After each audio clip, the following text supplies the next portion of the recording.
Babe, nimekuwa nikisoma hii kitabu, historia ya King Solomon.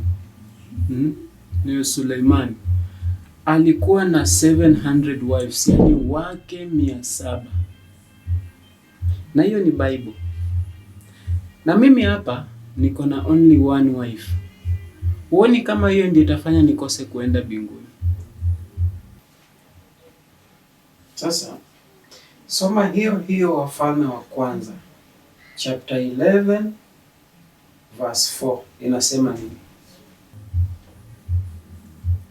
Wafalme wa Kwanza 11 mstari wa 4 inasema, maana alipokuwa mzee, wake zake walimpotosha hata akaitumikia miungu mingine, wala hakuwa mwaminifu kabisa kwa Mwenyezi Mungu wake, kama baba yake Daudi alivyokuwa mwaminifu.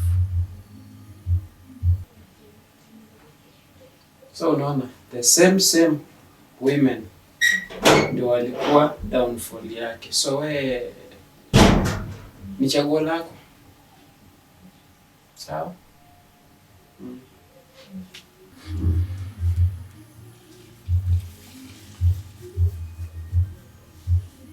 Goodbye. I am going.